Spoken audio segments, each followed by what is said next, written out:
libertad absoluta. Lo que estoy diciendo es que hay una serie de cambios que son muy interesantes, que no se pueden obviar, que están cambiando la ecuación y que me parece muy interesante como periodista ver que sí que está cambiando la actitud de los cubanos, de muchos cubanos, hacia la prensa extranjera manera, y me parece que es un indicador muy interesante de que algo se está moviendo en una dirección que no lo hacía antes.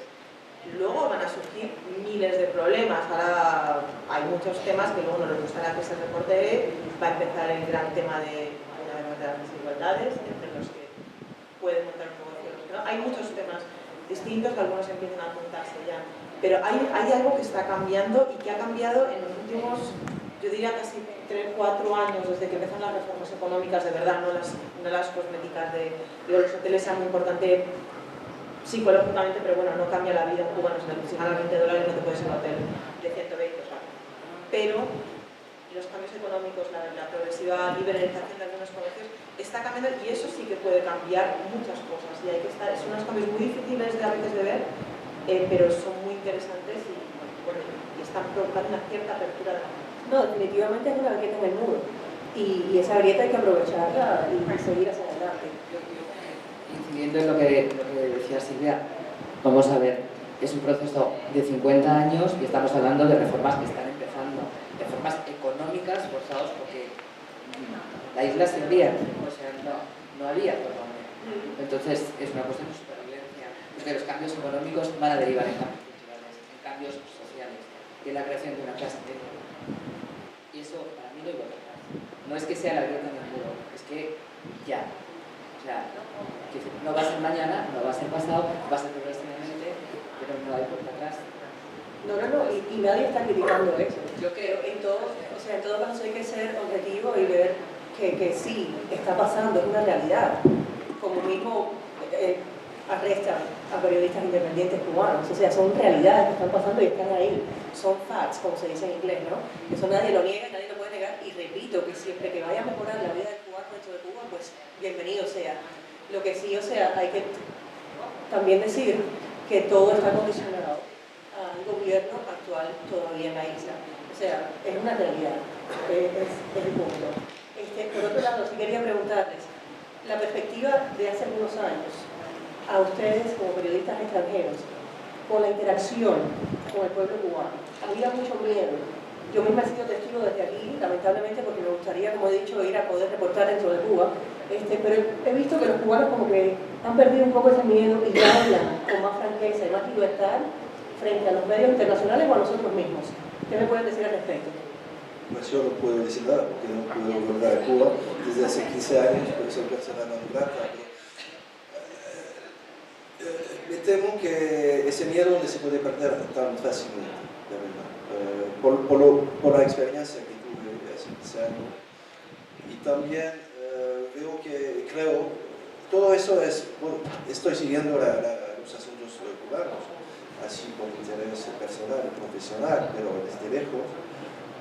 Y lo que veo también es que esas reformas económicas tienen un sustrato que ahora a lo mejor va a fallar, que son los suministros petroleros de Venezuela, que se reducen a la mitad. Y eso es una variante que no se puede obviar. Y si la situación económica de la isla se deteriora, como fue después de la caída del muro de Berlín, es posible, y yo estoy a punto de decir, es probable que haya una marcha atrás del gobierno para endurecer el control político y social de la población.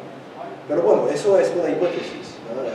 Por lo que sé de mi experiencia de 3 años en Cuba, hace 15 años, es decir, hace mucho tiempo, y lo que sigo así un poco de lejos, por la prensa, por la internet, por los blogs que puedo seguir, porque estoy siguiendo la situación.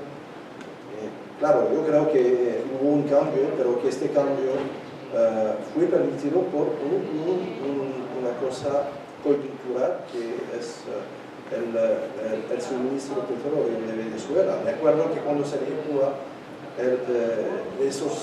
esas relaciones de Venezuela con Cuba y las perspectivas económicas, de bonanza económica con Cuba, de Cuba, eso, el gobierno, los oficiales del gobierno eran eufóricos, era una euforia con esa perspectiva de suministros petróleo. Y creo que eso fue fundamental durante los 10 o 15 años siguientes. Y a lo mejor vamos a ver lo que va a pasar con el recorte de esos suministros. No, pregunta. Ahora vamos a pasar. Yo creo que más bien, fíjate que es al revés, el recorte de los suministros, el deterioro de Venezuela, en la situación real de Venezuela con la muerte de Chávez, y el recorte, perfectamente Cuba, el gobierno cubano sabe que se le acaba el suministro de petróleo venezolano, es lo que ha acelerado el cambio. Ha acelerado, porque necesita. O sea, es un país en quiebra, estamos hablando de un país en quiebra. Entonces, si tú le quitas la fuente de alimentación, te buscan otra. Y yo creo que eso ha acelerado. Entonces, yo no digo que esto vaya a ser un camino de rosas, pero yo digo ya está. No, ya está. No, a ver, falta mucho, pero yo estoy de acuerdo. O sea, todos en algún momento, bueno, todos, siempre, cuando estábamos en Cuba siempre pensábamos, ¿y qué va a pasar mañana? Decía Fidel, ¿y qué va a pasar mañana? Lo natural, lo lógico, por historia, por cercanía, por coyuntura, por intereses, por todo, era la negociación con Estados Unidos, un acercamiento a Estados Unidos. Cuando se empieza a hablar de esa posibilidad y cuando el 17 de diciembre se anuncia, yo no pensé nunca que era tan rápido, lo cual quiere decir que en esos 18 meses en los que llevaban hablando estaba todo bastante atado. Y por otra parte, nunca hubo una ruptura real del diálogo. Es decir, nunca dejaron de dialogar Cuba y Estados Unidos. Nunca. No dialogaban públicamente, no se sabía, pero nunca, siempre hubo canales de comunicación abiertos y siempre hablaron. A través de terceros, de cuartos o ellos mismos, siempre hablaron. Pero me parece que esto no tiene vuelta atrás, aunque no va a ser un camino fácil, y eso no quiere decir, que decía Karen, no quiere decir que mañana vayan a decir, no, bueno, hasta aquí, ya puede entrar. Ojalá, pero sabemos que eso no va a pasar así. Aparte De que... alguna manera. Sí, bueno, es decir, no han pasado más de 3 meses y una semana desde el 17 de diciembre. Yo el martes que viene voy a Nueva York a una conferencia en la que hay gente que va a poner, son representantes de empresas de cruceros que están interesados en cómo están las cosas para poder atracar en Cuba vía Miami, imagino, empresas de telecomunicaciones que quieren hacer negocios, ya Netflix está, bueno, quien pueda, es una quimera, pero bueno, Netflix, quien tenga banda ancha, y no olvidemos que cada vez hay más gente que tiene internet, que tiene posibilidades gracias mucho a las remesas, que es una clave impresionante en todo este cambio. Digamos, han pasado 3 meses y hay navieras preguntando cómo hacemos negocios, están todos buscando la cuota de negocio, el turismo. Y bueno, ¿qué va a traer el turismo? Va a traer gente, va a apertura. Nosotras somos españolas. Bueno, yo nací con el cambio de la dictadura, pero bueno, nuestros padres hablaban las suecas, era en la época de los 60. Primero vinieron las suecas y los bikinis, luego vinieron los cambios democráticos, porque se veía lo que trae el turismo es lo que no te dejan ver. Y entonces digo, estamos ahora en la era de internet, en la era de las nuevas telecomunicaciones, todo pasa mucho más rápido. Hay gente que dice, pero ¿cómo puedes tuitear desde Cuba? Bueno, pues la gente lo consigue, resuelven hasta para eso. Hay blogs, la gente viaja. El otro día, esta semana, hubo la Comisión Interamericana de Derechos Humanos de las sesiones en Washington, las sesiones hay cada 6 meses audiencias, y yo le preguntaba al secretario ejecutivo cómo ve lo de Cuba, y dice, bueno, vamos a ver, desde hace un año, antes las sesiones, yo 5 años cubría las sesiones, venían los representantes de los grupos de disidentes, pero venían los de Miami, los de cualquier parte. Ahora vienen los disidentes mismos a hablar. Eso era una cosa que hace 2 años era impensable, que una Berta Soler acudiera a la Comisión Interamericana de Derechos Humanos a exponer en persona la situación. ¿Que falta muchísimo? Por supuesto, pero me parece injusto negar que ha habido, es una cosa que quizá a veces, como estamos en ello, se cuesta verlo, pero ha habido unos cambios muy grandes y que creo que esta vez sí que creo que no hay vuelta atrás.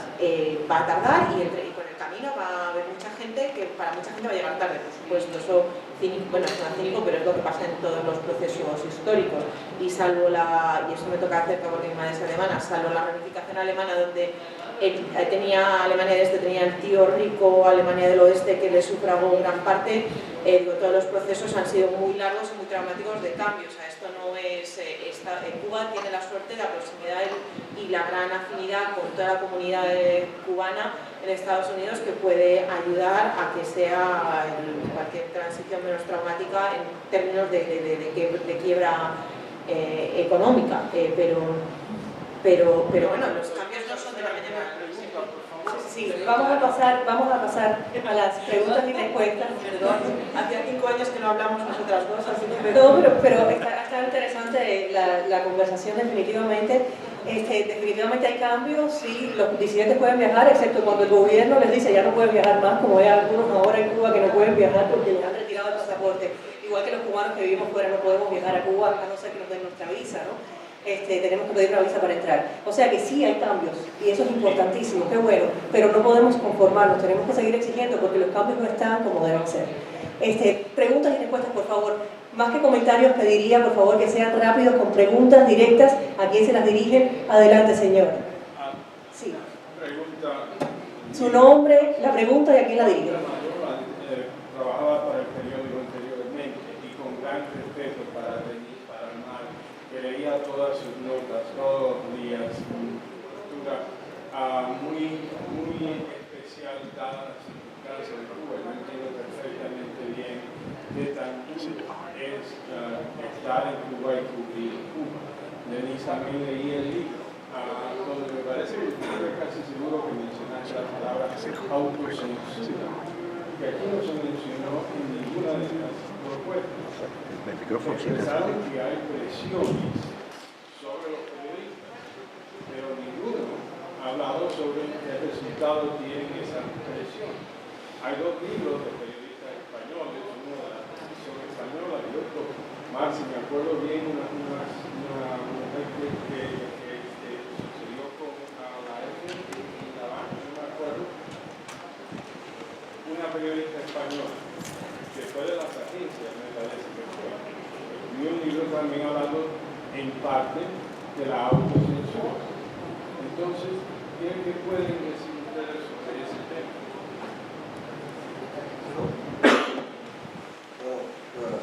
Hoy los franceses disparan primero porque no es una ventaja, como saben ustedes.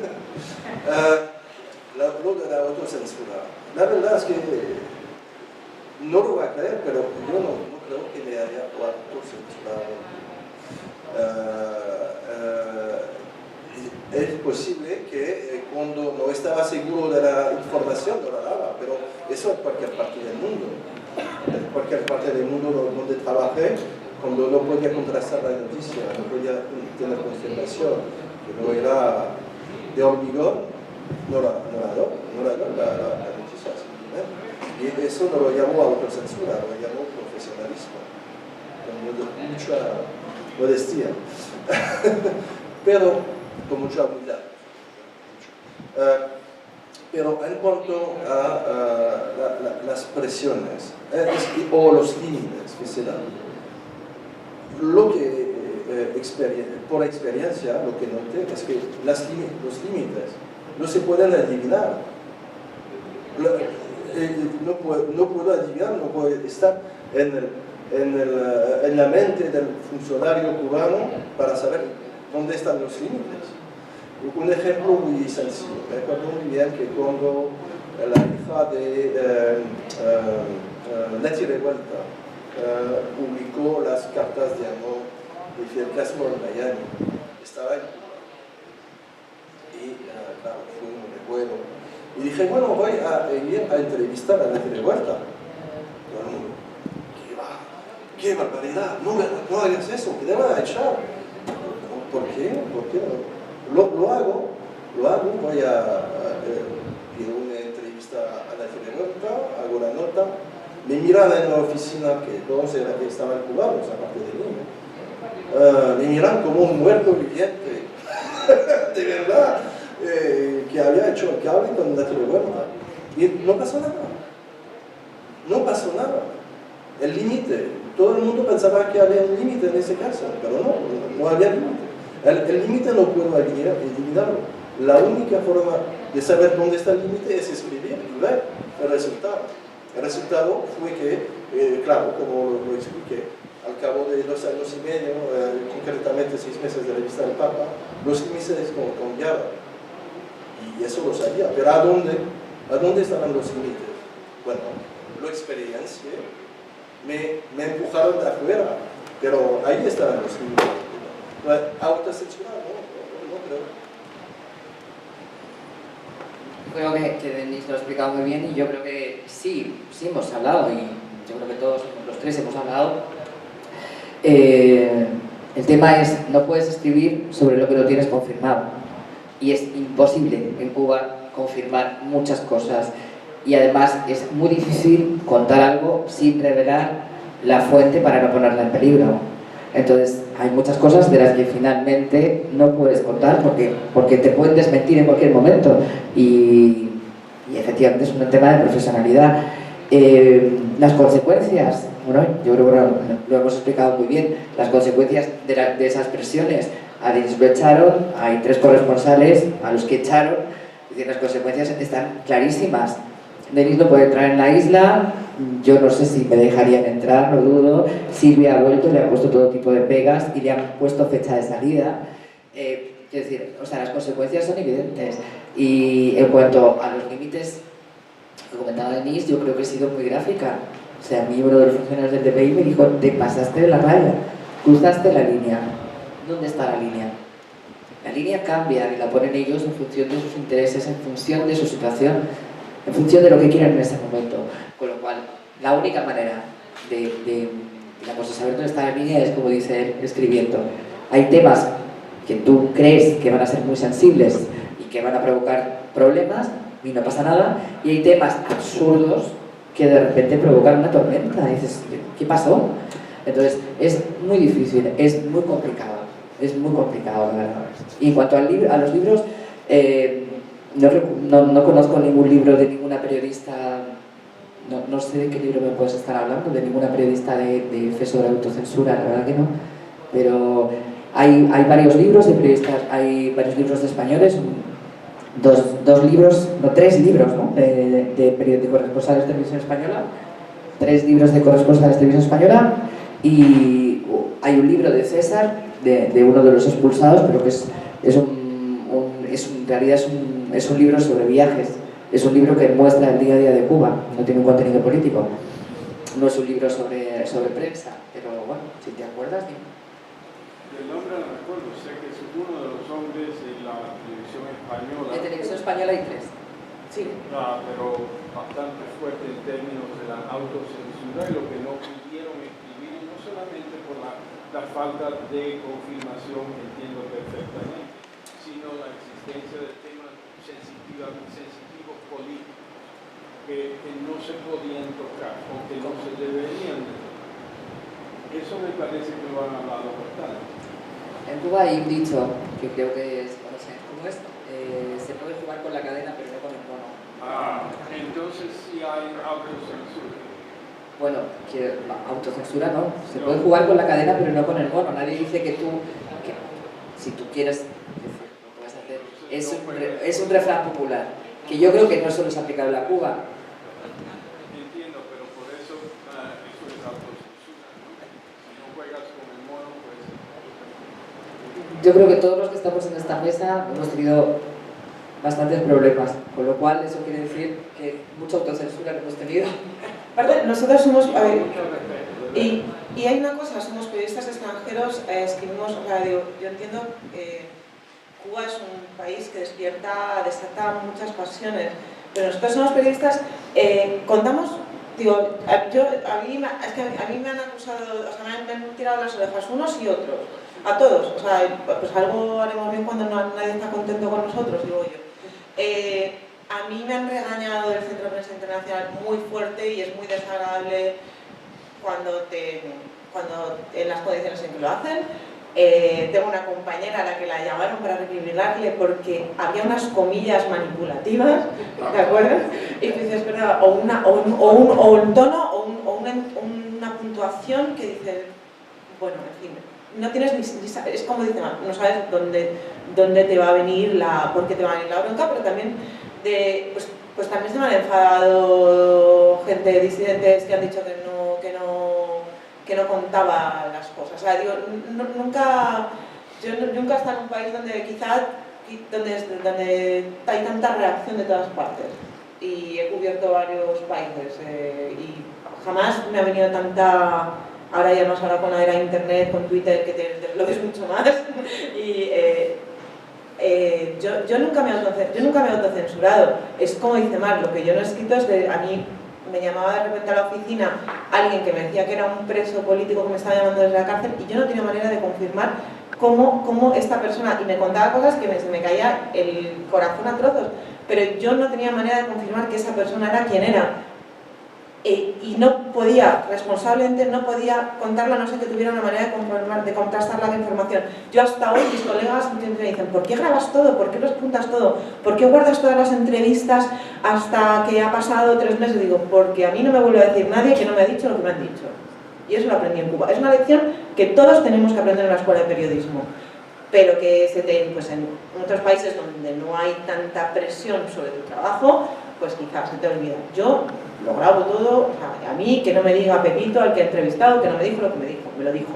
Y lo tengo ahí grabado 3 meses al menos, aunque me reviente la grabadora. Bueno, pasamos a la próxima pregunta, por favor.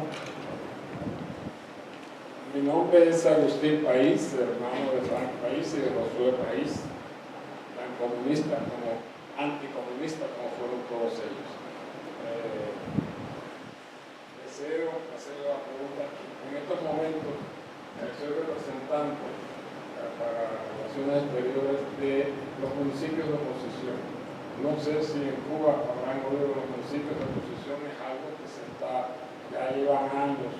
Dentro de cada municipio se supone que se organice un grupo con 5 representantes para recoger las necesidades del pueblo, precisamente de lo que llaman.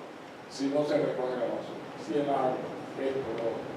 Y incluso aquí tengo un reporte precisamente del fracaso del cooperativismo estatal en Cuba y se presenta la demanda por arbitraria resolución de la cooperativa La Minerva en el municipio de oposición Son La Mañana. Esta oposición es una oposición no de salir a la calle, no de pegar piedras, no de bajarse con el gobierno, sino se presentan estas necesidades sociales ante el poder popular. Y se le demanda al poder popular que como representante del gobierno que resuelva ese problema. Hasta ahora tenemos 3 representantes a través de toda la isla. Gerardo Páez en la sección occidental, Conduchela en la región central y el ingeniero Franklin Díaz, que es el que está en esta foto ante la disolución de la cooperativa La Minerva. Quería preguntarle, ¿han oído ustedes? No sé, creo que sí habrán oído de los municipios de oposición en Cuba. Esto empezó hace ya unos años, pero no se ha ampliado mucho. ¿Pero en qué año empezó? Porque tengan en cuenta que nosotros, o sea, es una cosa que contamos, o sea, bueno, yo estuve ahora 5 días en La Habana, pero hace 6 años que yo no estoy en Cuba y no reporto, o sea, no me parece responsable contar cosas, o sea, tendría que preguntarse a un corresponsal que esté allí ahora mismo. En el internet lo pueden, si usted va a Cuba. Sí, pero yo no soy periodista, yo no estoy en Cuba ahora, yo estoy en Washington, yo no soy corresponsal ahora mismo en La Habana.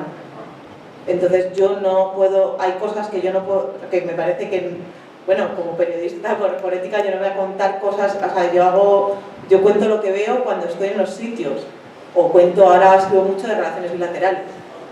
Pero sí, si me das información, yo la voy a llevar para mandar a investigar. Gracias. No, pero hay que decir que cuando uno está en Cuba hay cosas que se descubren fuera. Me acuerdo muy bien que nunca había oído hablar de los pueblos secuestrados. Nunca. Eso lo descubrí al salir de Cuba. En Cuba nunca había hablado, nunca nadie me ha hablado de los pueblos secuestrados. Y eso es una cosa, hay cosas que se saben desde fuera y no dentro. Eso tenemos que reconocer también.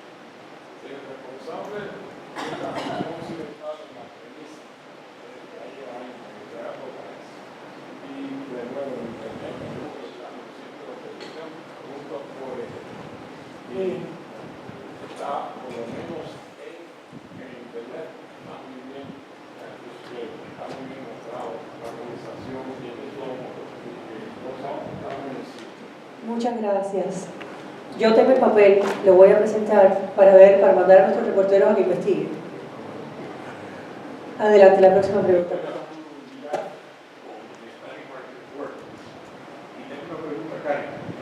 ¿Para mí? A ver. ¿Qué tipo de grupo de periodistas tiene Radio Martí o Martí en Cuba? Hablaste de que tenían periodistas Sí. en distintas partes del país. ¿Quieres contarnos cómo es eso? Esto comenzó, ¿Funciona?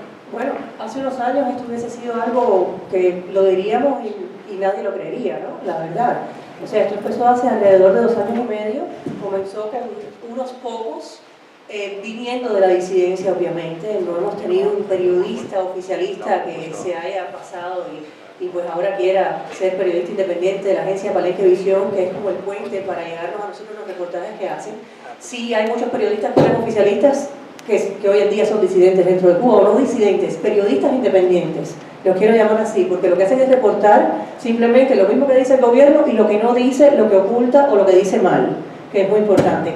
Estos periodistas que tenemos nosotros independientes, como les digo, empezamos en dos regiones de Cuba, en el oriente de Cuba. Ahora, orgullosamente puedo decir que estamos en toda Cuba, tenemos corresponsales de periodistas independientes y videógrafos a lo largo de toda Cuba que hacen reportajes, van a un hospital para cubanos, que no es lo mismo que los hospitales para extranjeros, van a un hospital para cubanos y filman la realidad de lo que está pasando en ese hospital. Por supuesto, no es que las autoridades cubanas les dan el permiso para entrar y filmar normalmente. Incluso ayer me estaba entrevistando un periodista suizo que también tuvo que colarse, literalmente colarse en un hospital para cubanos porque ni él, el suizo, lo dejaban entrar. Y cuando filman, Karen, ¿cómo sale ese producto? Específicamente los detalles de cómo es ese proceso no estoy 100% segura, pero creo que no es que físicamente viene un disco o algo así, creo que es a través de algún proceso por internet, aunque no quiero afirmar cómo, porque ese no es mi departamento y no quiero decir algo de lo cual no estoy segura. Pero bueno, es un proceso que está funcionando y como le digo, recibimos reportajes semanalmente de cosas que están pasando dentro de Cuba y no tienen que ser ni siquiera políticas en sí, son problemas sociales que ocurren en cualquier parte del mundo. Lo único que en Cuba es casi que un delito decir que una calle está rota o que un hospital no está dando el servicio que debe o cualquier problema o que un edificio se está cayendo en pedazos.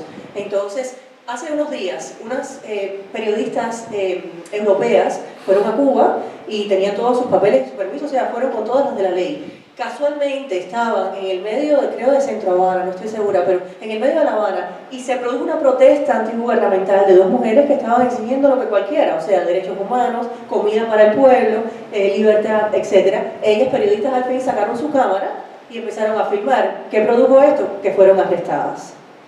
Horas después fueron liberadas y se pudieron ir. Pero eso les costó estar ahí en ese momento y filmar, fueron arrestadas por eso. Y siendo periodistas extranjeras, que ustedes podrán decir... Mi pregunta estaba sobre cuál es el mecanismo que tiene Radio Martí, Televisión Martí, para poder utilizar el trabajo de periodistas, como tú mencionaste, dentro de Cuba. Esa era mi pregunta. Bueno, ya le expliqué lo que yo sé. El mecanismo exactamente, como le digo, ya no es mi departamento. Yo soy una periodista que está dando noticias a diario ahí, que de hecho presento estos reportajes casi a diario. El mecanismo, si usted quiere, puede llamar y se lo pueden explicar perfectamente, exactamente cómo es. No quiero llamar a nadie, quiero... No, pero sí, claro que puede llamar. Y es bueno que se entere además. La próxima pregunta, por favor.